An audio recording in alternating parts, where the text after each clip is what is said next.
Hello and welcome to PM Personality Profile. My name is Ebenezer Acquaah IV. Folks, I'm here to talk to senior citizen Ebenezer Acquaah Harrison. And I've themed this interview, Openyi Nufia. This guy is a wealth of information. He was on PM Express talking about his frustrations in education. And I thought, no, I need to follow up and find out what he's made of, why he's so passionate about Ghana. 83 years and still going strong. He has his views about the civil service, his views about education and agriculture, and we need to know who he is and why he's become what he is. And I mean, a role model for you and I. This is an interview that, believe you me, you would pick something from. I believe I'll pick something from it. That's why I followed him up to his house. Stay tuned. When I come back, I am talking to Ebenezer Acquaah Harrison, senior citizen, Uncle Ejirabus, I call him. Stay tuned. Well, hello and welcome back. And as I said, Openyi Nufia Due, and you understand by the time this interview ends. Now, I'm here to talk to my newfound uncle, a wealth of information, but we just want to find out his life experience. 83. Can you imagine? 83 years ago, well before Ghana was Ghana. My newfound uncle was there and probably has even established his own business. And as at now that I speak to you, is still passionate and hoping to see Ghana in a better light before, if anything happens, what happened. I'm here to talk to senior citizen Ebenezer Acquaah Harrison. I'll call him Ejirabus for this interview. That's his nickname, Ejirabus. Uncle Ejirabus. Well, thank you very much for granting me this interview. Yes. Recently, you came on PM Express, and when you left, we thought, no, we need to follow up and come and find out more about you and who you are, not only the professional side. So we're going to go all the way back to 83 years ago. So where was this? I mean, where were you born? Well, I was born at Anabu, Okay. the ancient town of Anabu, where many famous people like Dr. Kwejiri, Ekam Ferguson, Robert Gardner, Osofu Ebenezer Acquaah, they all came from that small fishing town. I see. What was it? Let me break it. Is it because there was a school there or something? What? Well, Christianity brought enlightenment. And that was where the British first settled before they moved to Cape Coast. Okay. So it was the first British settlement doing everything legally and so on as a government. Then finally they moved to Cape Coast before it came to Accra in 1900. I see. My father was a schoolmaster. My mother was from Ayensu family of Anabu and Chambers. I attended Anabu Methodist School. After that, I served my apprenticeship. I call it apprenticeship because education is apprenticeship. At Achimota, I did printing. Then, in 1952, I got a Gold Coast government scholarship to go to London College of Printing in London. Well, when I was going, I didn't intend to come back to do government job because I don't like working for government. Before we go to London, let's come back to Anabu. Yes. I presume there was no electricity, there was probably no water. Of course. You know, so what was life then? Well, in our time, we were studying with candles and lanterns, kerosene-filled lanterns. We got water in Anabu in 1939, pipe-borne water. And we got radio too, station. In fact, that was after, but then when it was first introduced, all the schoolboys had to walk to Sorpon for the inauguration by the then governor. I've forgotten his name. You see? So that was it. To go and listen to the radio? The radio, wow. being inaugurated, station ZOY. ZOY. History.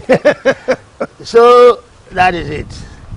But you see, growing up in Anabu. Please, I need to hear about the integration because I can imagine. No, so they put this box on the table. Yes, the table box, and the school went to the place. You know, the whole school. Those days, the population of the senior school was maybe about 100 because our class was not more than 24 in those days. You see? So we went and listened to this station and said, oh, why? And came back to Anabu very happy. To walk from Anabu to Sopon took 1 hour. And as children, we really enjoyed it. Was it any particular program that it was just a news? No, just to inaugurate the station. Okay. And was it operating from Salt Pond? No, from Accra. The box radio always operated from Accra. Okay. They were on all telephone lines. Okay. You know, like the telephone lines, wired. So that is what it is. ZOY. Yes. So growing up, apart from school work, every Saturday we go and fetch firewood. There was, before pipe-borne water came, we had wells.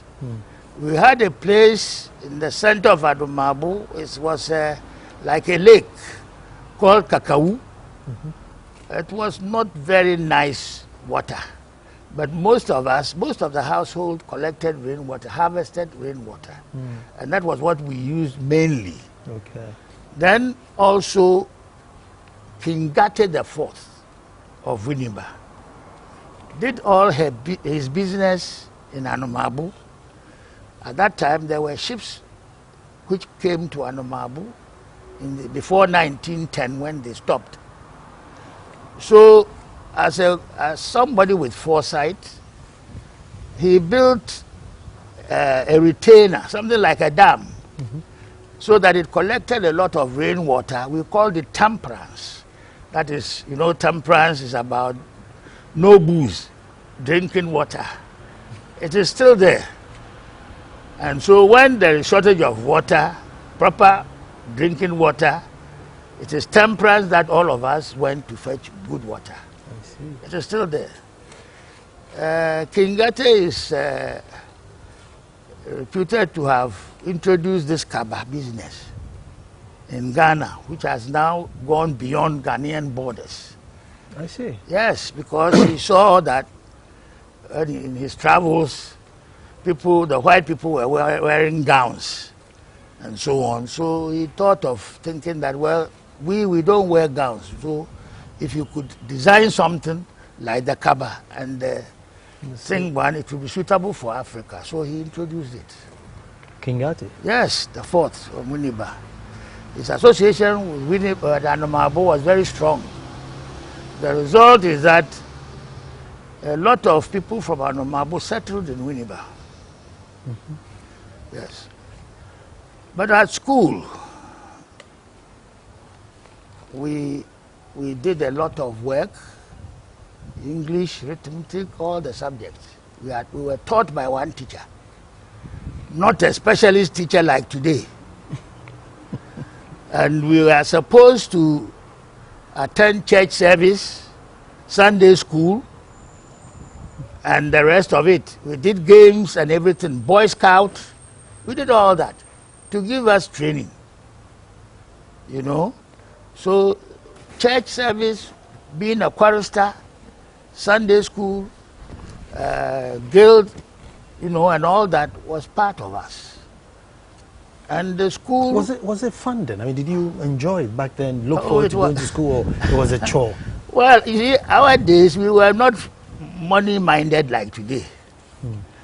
So, you know, if you did something and you were given, say, 1 peso, you were happy. You felt like helping. You see, today, nobody does anything without asking you for money. We did it free of charge because we thought we should do it. And it helped to build our character, you see. And also, the neighbors could punish you. Because if you were misbehaving in the street, and then they didn't punish you, and they went to tell your parents that, oh, your child was misbehaving. Say, what did you do to him? Say, I didn't do anything. They would rather abuse you, that you are an irresponsible person. If a child is doing something wrong, you have to punish him and come and tell me. So in those days, those who are lazy at home and they don't sweep, they don't go for firewood or water and everything, eventually their parents came to report them to the schoolmaster for punishment. The parents came to report you to the That's right. They said, this is my son, he is lazy, he doesn't do anything at home. When I send him, he is reluctant to go. And they will call the whole school assembly. Then you will be shamed before them and caned, about 6 lashes. So you're not free at home or school. That's right. You see, the discipline started straight from the beginning. Our parents believed that you are not going to go to school to study, but you are going to school to be disciplined as well for future life. You see? And the church also had influence over our parents, because the ministers then were role models. And people never used to go to the chief's house to settle cases. They were always going to the minister with the leaders meeting. And our schools were managed by the leaders, church leaders in the town. You know, when anybody wants to go to teacher training, those days, he will have to appear before the leaders meeting for his character or her character to be judged by the leaders, because if you are going to teach, you are assumed that you have a good character to transfer your character to our children. Even when you were going to the police or nursing service, it was happening, except those who run away when they have done something wrong, you know. So these were the things which were existing in those days. Even, you see, then we were under the British rule. I mean, as Ghanaians or as Gold Coastians then, did you feel oppressed or cheated or molested? No. We didn't feel oppressed or anything like that. You see, we didn't feel the presence of the British administration. Never. We never felt the presence. You see, we only got to know of British administration when our leaders then wanted independence. But we had what you call the indirect rule. Everything was done through the chiefs. And the district commissioners addressed our chiefs, my very good friend. You see? So when the British administration wants to make any laws, they first put it before the chiefs at the place at Dodua, which was the capital of the chiefs, the colony's house of chiefs. You see, if you go to Dodua, you will see the history there.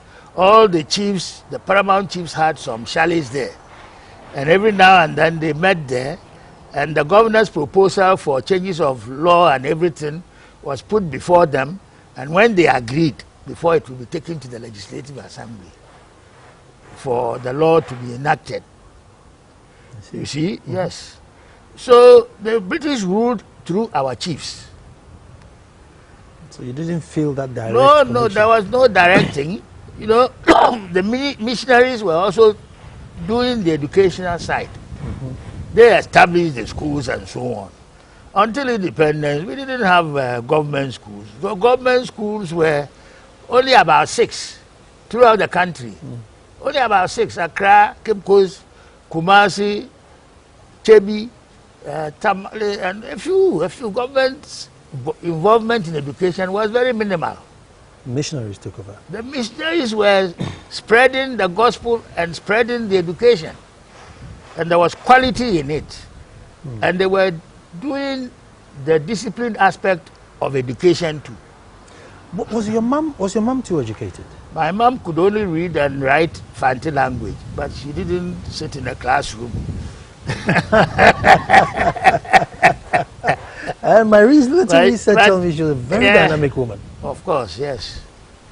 You see, she was enterprising. Her father was a very enterprising businessman. He started with cocoa, buying of cocoa in Nigeria, and her father was involved in the development of Port Harcourt. And my mother was born in a village around there in 1910, before they came to Ghana. And my mother's father remained a true farmer all his life, rearing chicken, and growing maize, cassava, a lot of things. And we were obliged to go to the farm when we are on vacation to help to weed around. If we were not on vacation, we carried chaff for the chicken, poultry, and water for him to use. That was about 2 or 3 kilometers away. Wow. We did that every day, every morning before we came to school. We got up very early, we walk, deliver what we want to deliver. That would be child abuse in today's... It is not child abuse. After all, that is what hardened us. You see, because... I'm going to take a break, and then when I come back, I want to hear, we'll go to your public service, but before we do that, I want to find out how Mom used to rally the whole community to do cleanup services. Stay tuned. We're coming straight back.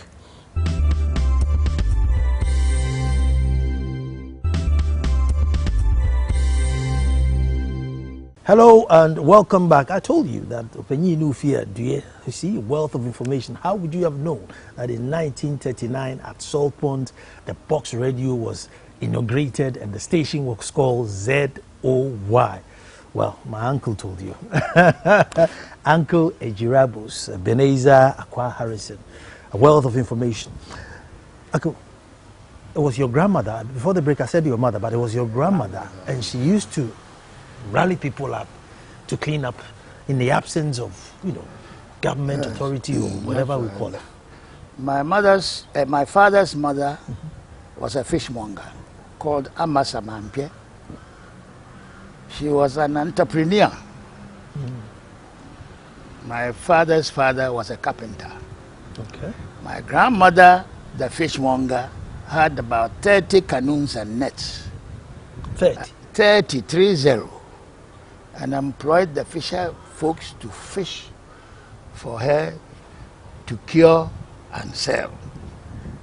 And this was when there was no functional local government system in Anabu. So she gathered the young men and women in Anabu to clean the streets of Anabu. At that time, she wasn't educated, but she knew the value of environmental cleanliness, and were sent to the incinerator, which we used to call boiler. That is why this boiler business has endured, because all over the country we had incinerators, and because they were burning it, and it was round, so like a boiler.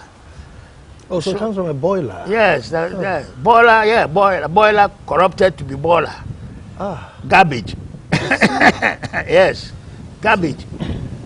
You see? So you send it to where it will be burnt. So we called it boiler.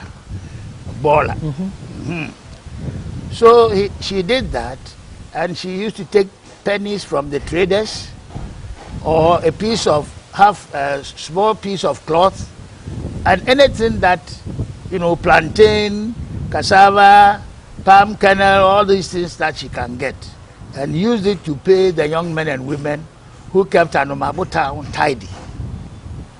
There was a song made after that, and they said Anabu Banchi was a Bawanto Saman Page Capier. You see, she did that until her death in 1948. Wow. So, people, and also being a fishmonger, and didn't go to school. She educated all her 4 boys.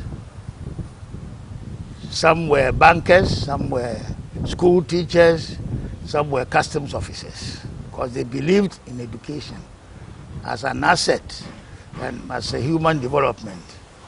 But at the same time, even my father used to fish with some of the fishermen as a schoolmaster.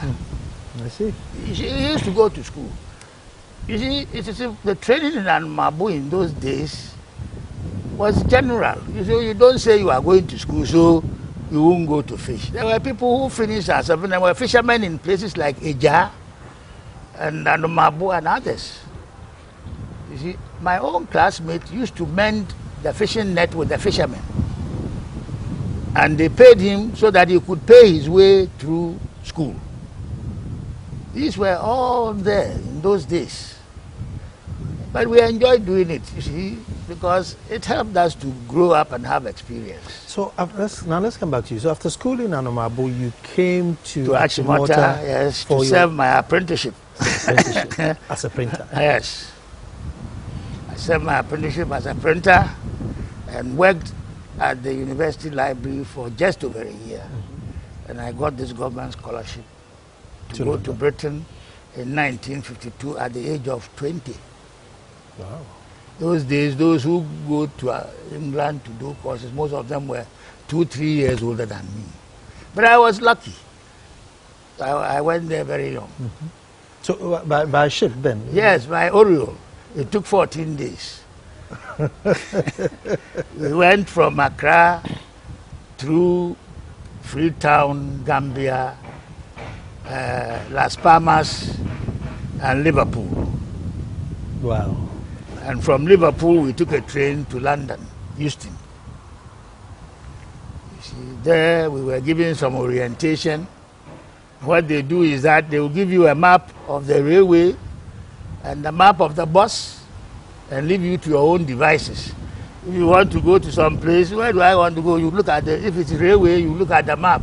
If it is bus, you look at the map and know the number of the bus number that you have to take to a specific destination. Nobody is there to hold your hand. You see, like in Ghana, somebody, oh, but I don't know the place. So somebody will have to hold your hand and go and show you. Yeah? So 1952, yes, London, how was life then? Well, it was 7 years after the war. Okay. And when we went, London and other places have all been bombed, especially the industrial areas. But we still had rationing. We had ration books. Yes, because you are not allowed to buy more than 3 single eggs a week and a certain kilos of meat and sugar and all these things. Tea, you were rationing all those things. Wow. Yes, until after some 3 years or so, because times were hard. But then... So when you buy, they take the book to say... Oh, that's a ration book. They take it. But sometimes, you see, we were a group of Ghanaian students on scholarship. What we did is, sometimes when we went to the grocery shop, the indigenous have not been able to buy their ration. So we asked them, I said, oh, you can buy more. So they gave us what the indigenous didn't buy. So it was fun. I see. I see. And also we had English people inviting us to their homes. You know, one such friend called Gordon Ledgerwood. His father was a medical doctor. And when he invited me, the mother was a little bit apprehensive, inviting a black man to tea in their house. But the father has worked on a ship before, so he has met some black people. So he was okay with it. After the visit, he said, but you are different. I said, I'm not different from anybody. You see? But I'm happy that we have remained friends till today. I see. I see. Coming back to Ghana, so you came back now, a full qualified printer. Yes, I came back. I worked for a bit, and what I did was that whilst I was working, I purchased some equipment and shipped to Takoradi, where my uncle was a senior customs officer, Acquaah Harrison. And he kept them in the cases as they were brought to Ghana, and until I came, so that when I came back and I got a place. I first started in Swedu before my factory in Winneba got finished. So you started printing in Swedu? Yes, okay. Swedu. Before I built my factory in Winneba, Obonoma Press. Yes. And that's age 27? Yes, at age 27. Wow. Because I had decided that I'm not working for government. I had offer to join the civil service. And I said, civil service is not my way. You know? And I will tell you why. Without meaning any disrespect, I didn't think that I have got the temperament to be a civil servant, because I'm not somebody who could be told not to use my discretion. You see, and in the civil service, even if you have got a bright idea, you are not allowed to use your discretion. Right now, even directors have to get permission from chief directors or the minister before they can do something. And that was not for me. So I chose the way that I'll be my own boss. And I have not regretted it. So setting up business, yes. This is like over 50 years ago. How was the environment like? Still friendly or the same bureaucracy and challenges? Well, I came back in November 1958. Year after independence? Yes. By 1960. Were you happy to come to Ghana rather than to go coast? Of course. Go to Ghana, go coast, it's all right. Ghana has always been the best, in spite of the frustrations. But if you are patient enough to know what you should do, you can ride it. You see, unless you are not patient. See, because Ghana is growing up. We are learning. Setting up your printing press. Yes. If you were to set it up today, would it be the same or? No, it will not be the same, because you see, personally, I don't believe in starting as a master printer. That is what those who own printing houses are called in England, master printers. I'm not a great believer of buying state-of-the-art equipment, which will do your work in one day and the machine will be resting. That is bad investment. So I bought machines which are appropriate for the jobs that I'm doing. That is how come that when I got more orders, I ran the 3 shifts. So you use your machine, you see, because machines are expensive. And if you can do the job you want in 3 or 4 hours, then it's a waste of investment. So me personally, I didn't believe in that. I believe in buying appropriate equipment which should do the same job, provided you have the skill. You see, a good machine without the skill cannot give you good results. So you're doing 3 shifts, morning, afternoon, and then overnight? Yes, especially when I was doing the cardboard boxes for Liver Brothers to pack the pea soup. Okay. Yes. I did 20,000 cartons a week, you know. And the financing was done not by me, but I used the finances of GB Olivant and Africa Motors to fund the greater part of my raw materials. You see, because I couldn't have gotten a bank overdraft to bring in the raw materials. But you see, because Liver Brothers thought I was competent, that I was serious, they persuaded Olivant to bring in the raw materials for me, and Africa Motors to give me a 10-ton Bedford lorry. So when I have delivered the cartons, they paid me my portion and paid the others. The portion. You see, these days, I don't think many people will get that. So how did you become the AGI president? Well, it is because before I joined AGI... And this was in 1968? Yeah, 68. Before I came in 1958, the printers have their own association, apart from other printers. One thing which I also do not like very much is that every now and then similar people form associations when we are all fighting for the same thing and going the same way. So I was a secretary to the master printers, And Mr. Ofori, Matthias Ofori, was general manager of a graphic. He was the president. I decided that it would be better for me to move the whole printers to join AGI as a group than for us to be fighting the same thing. You see? So that is how we joined as printers, as part of AGI, and I served on the council.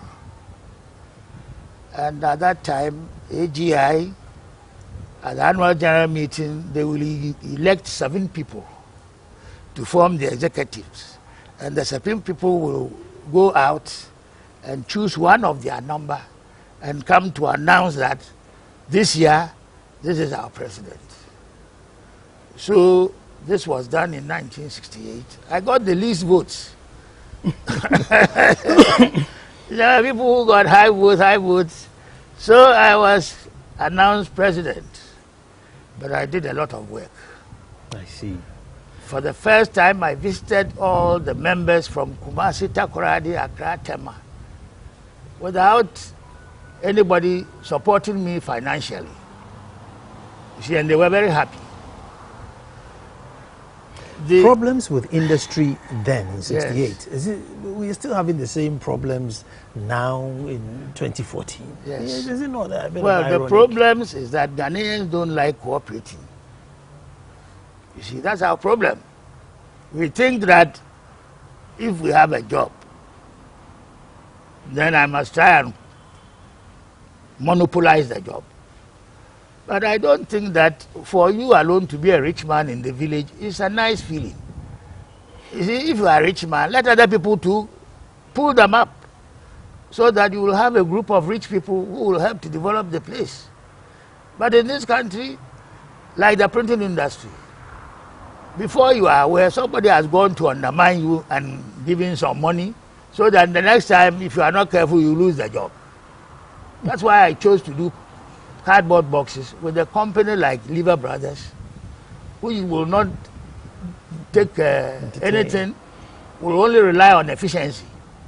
Because I didn't see why my future should depend on this kind of practice. You see? So if all our people will know that, this country will be all right. The only other way that you may not depend on anybody is how you should, for you to manufacture the things like printing books, exercise books, accounts books, and so on to sell as a stationary item. At the moment, AGI's problem is that the state is not very friendly towards industry.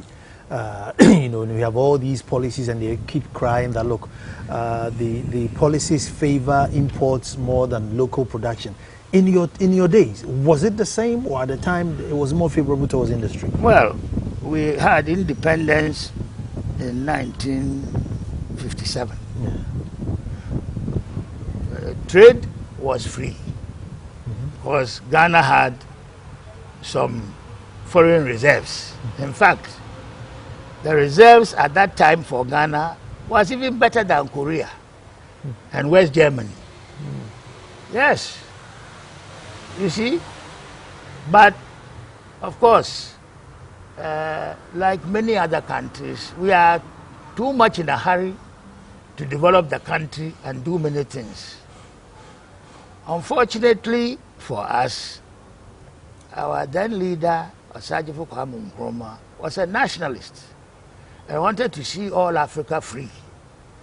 So he was obliged to bring South Africans, Zimbabweans, everything in Africa to come to school here, even give some of them Ghana passports and fund their education to tertiary level.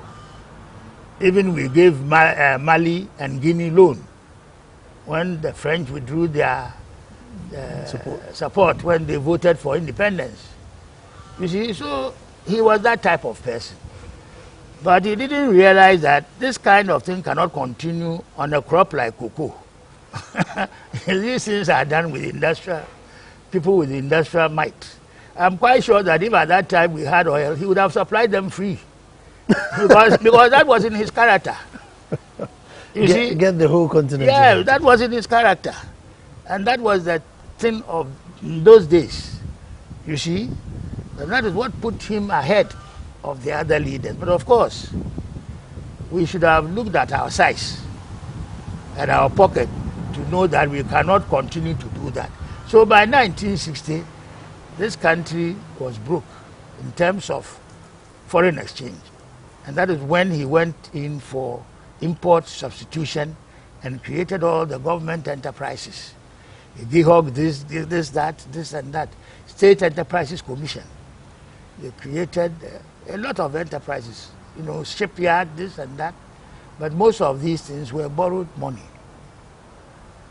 And also the management was not very good because these were being manned by party members. See, that is one, and it hasn't changed. Even today, it hasn't changed.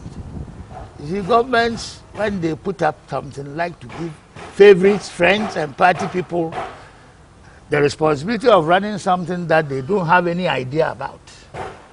Like JIDA. We're going to come back to that. You know.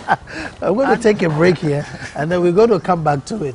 But Uncle is also a staunch Methodist member, and we'll find out about some of his contributions towards the church. Stay tuned.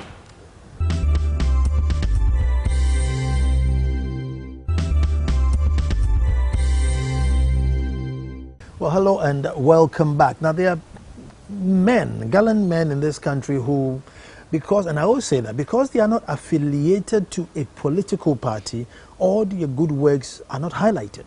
Because in Ghana, if you want to be heard, you have to be, you know, attached to a political party, and even if you drop a pin, it will be announced. But there are people like Uncle Ejirabus who've done so well, but then who's going to tell their story? And that's why I am here. AGI, I know standards boards, I know, Uncle, and you need to tell me everything. I know you haven't spoken yet. I was a part of the committee. First, what came first was Ghanaian Enterprises Decree under NLC, Law 325. That was when the government decided that 30% of all shares of foreign companies should be sold to Ghanaians.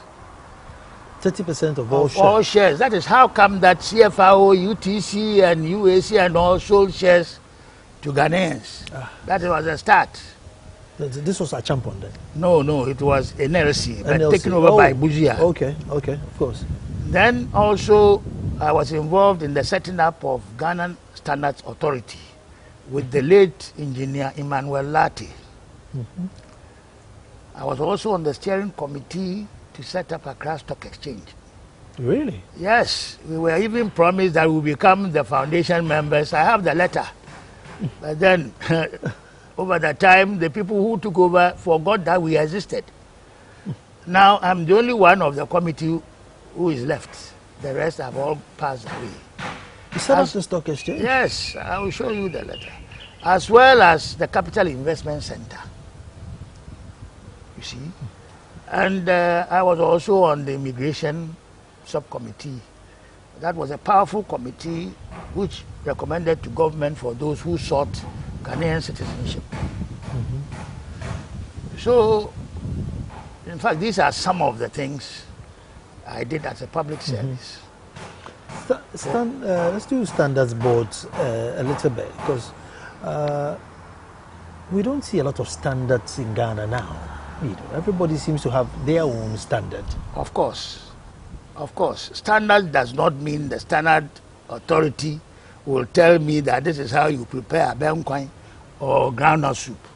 You prepare your abenkwai or groundnut soup with your own specification, and you give it to them for certification. Upon that, they will give you standard. You see, but if you go beyond that or do something less, then they will come and tell you that, hey, this isn't what we approved the standard to be. That is what they should do. Standard board doesn't tell me that if I'm fabricating coal pot or something, this is how I should do it. I do my thing, tell them the metal quality and all these things, so they give me the stamp of approval. That's their job. You see? So it is you who should tell them that this is my standard. Look at it and approve it. Originally, it was intended for it to be a private thing. But as it is in Ghana, you see, it became a government thing. Because the monies that they would have gotten from certification would be used to run the organization. And then you and your good friend Budu Smith. That was Codvet. That was vocational, yes. Yes, I'm talking that about later.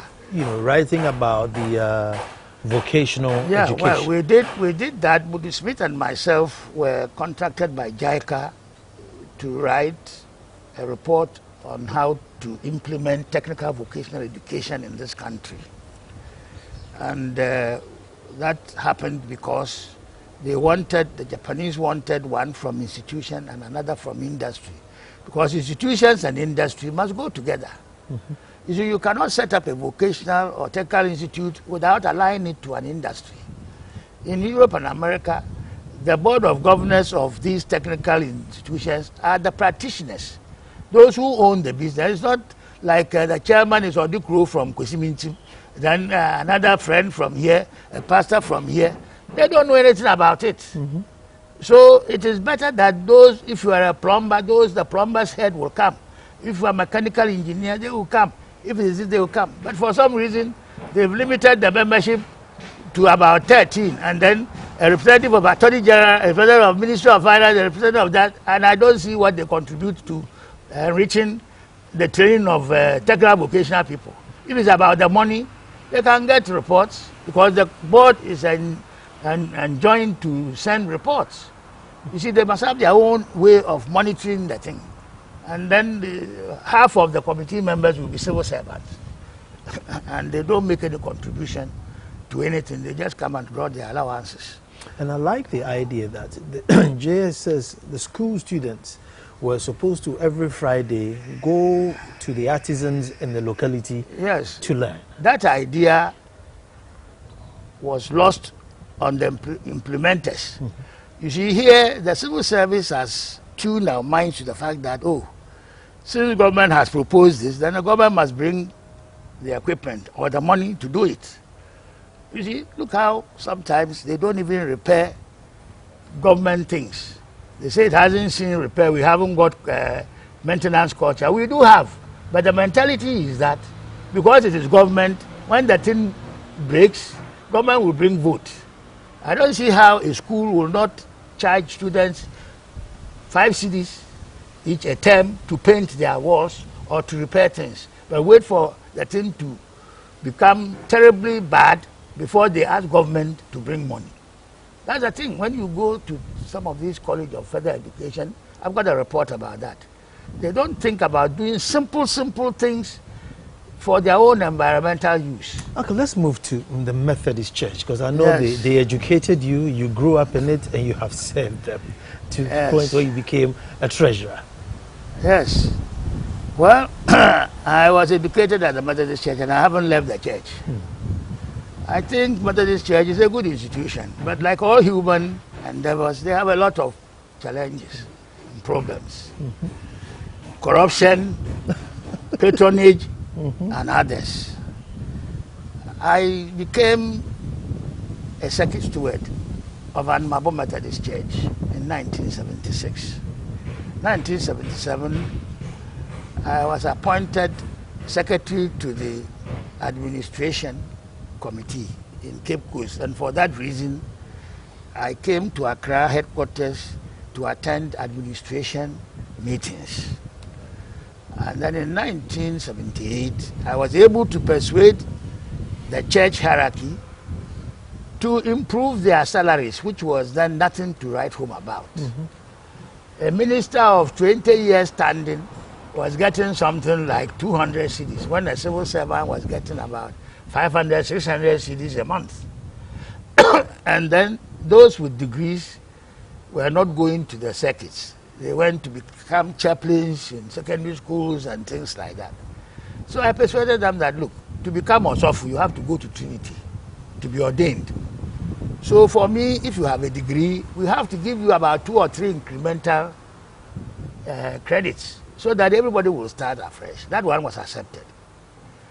Then I also told them that it is not administratively possible that you have Accra district, which starts from Accra to Nkoko. Wow. How do you give pastoral, supervision there. I was able to persuade them to divide Accra into two first. That is Accra, Koforidua.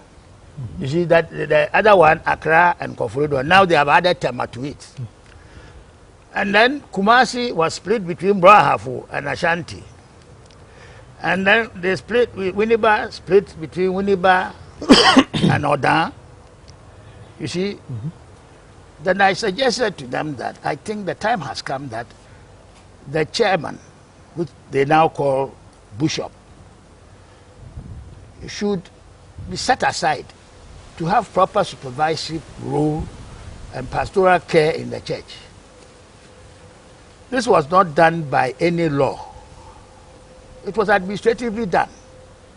So we created those things and we worked out a way that the chairman's position will be remunerated. In other words, all the circuits were supposed to bring certain amount of money to the district, as we used to call them now, diocese, for the running of the district, so that nobody will think that they will not be paid.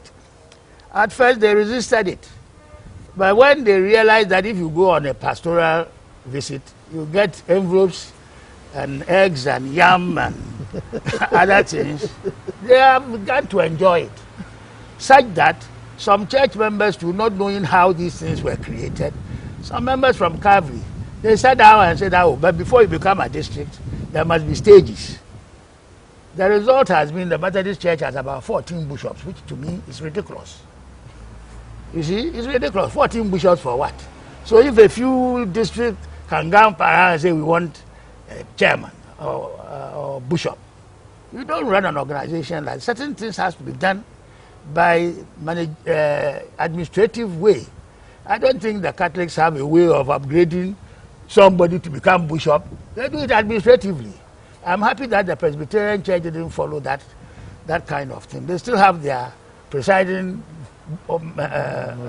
moderator.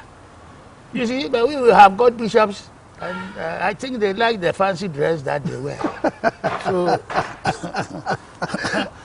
and I became an honorary conference secretary, one of them, honorary treasurer of Methodist Church, looking over their financial matters with a cousin of mine, Mr. Hyde, accountant. So we were able to plug a few holes, including some of the things they put their hands in the till. That didn't go very well with them. They still do. You see, poor people go to church and put money in the collection, and then now they have something, minister's appreciation. Minister this, minister that. I now hear that when you have become a bishop, when you retire, you should retire on your salary like a judge. And they should give you a four-wheeler on the poor church members' money. It's because they think, what kind of thing is this? When Methodist Church was under the British, we had the Methodist Book Depot, which was a commercial side of it. That book depot doesn't generate money for the church. They don't generate money. In fact, I tried, when Osei Pratt was president, to try and build estates. We did everything that we could have done it in those days. His son has now become a presiding bishop. But at a certain time, I said that somebody has passed the age of retiring and should not be the president. So they used that argument to dismiss me from the church, as if I'm earning my bread from there. So the result of that is the estates that we were going to build never happened. Otherwise, today, Methodist Church would have had some estates. They have a lot of land. Even where the Roman Catholic Cathedral is, it used to be Methodist land. Where Accra, the Roman Catholic school at Anabu area, that's also Methodist land. You see, but Methodists have got fine people with big names, but very few know how to bring into fruition Let's talk about retirement, because at 83, if you had not retired, you should be thinking of retirement. Well, my grandfather, my mother's father, when he was alive, I asked him, this hymn book that we sing, when shall my labors have an end? He told me that when you are dead. So at 83, so long as I have my brains with me and I'm relatively healthy, I don't think my labors have come to an end. I am planning my retirement. I'm going to do tilapia fishing in the Volta Lake. Okay. I've already started some project there, built some structures. And hopefully by February next year, I will start putting the necessary fingerlings in it and feed them to grow. You see, my idea is to follow my grandmother, the fisher folk, and to do farming and so on. You see, as my retirement thing, I can give advice for those who want the advice and give them direction. You see, because in the private life, I was a captain of Achimota Golf Club for 2 years. I was secretary before. In fact, I'm the most senior member who joined Achimota Golf Club before many of the Ghanaians joined. You see, those who have come and gone, you hear some big names. But I joined it in 1963. Wow. Most of the big names joined it in 1966. So, you know, and I played good golf. I played to a handicap of 5. Okay. Which means that on an 18-hole course, you're only allowed to make 5 mistakes. So you have to play well. You see, and I managed the golf course very well. I took them to Nigeria, to Cote d'Ivoire, to play with them, and so on. And I enjoyed doing that. Uncle, I could talk to you till the cows come back home, but this is all time will allow me. But believe me or not, I will come here again and hear a different side of the story. But now you believe me that everyone says, this is history, this is education, and I have enjoyed it, and I know you most certainly have. Now enjoy your weekend until next Friday that I come to you with a different personality. Thank you for staying tuned and watching. And thank you very much too. With pleasure.